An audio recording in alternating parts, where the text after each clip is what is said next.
November 8. Ito yung mga available namin na mga pure breeds and upgraded na mga kambing namin.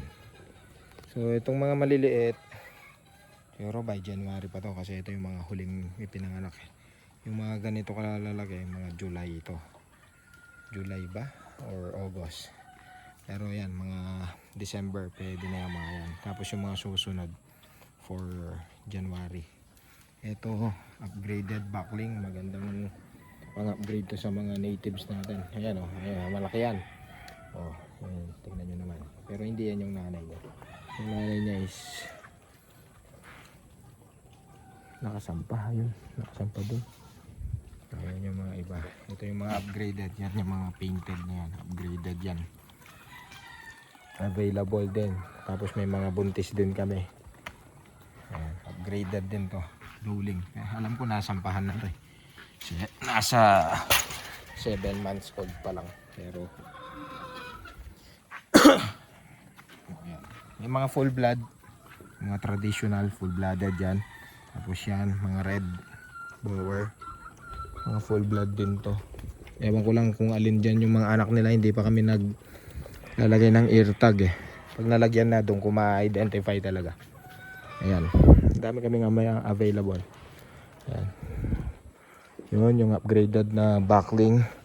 Mura lang to para sa mga balak mag-upgrade sa mga native nila. Ready to use na to.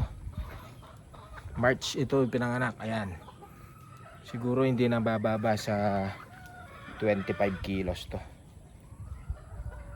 Ayan. Ayan yung mga brewer namin. Ayan, yung mga available. May mga parang nagutot.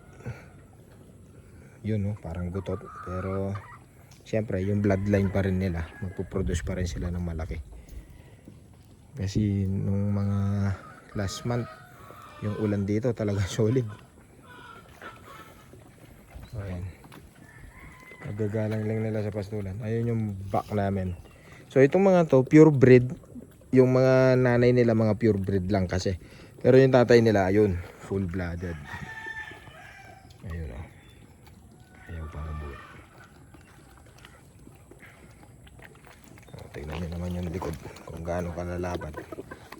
Ayan yung kamay ko oh. Oh, ayan oh, nakadikit na yan oh.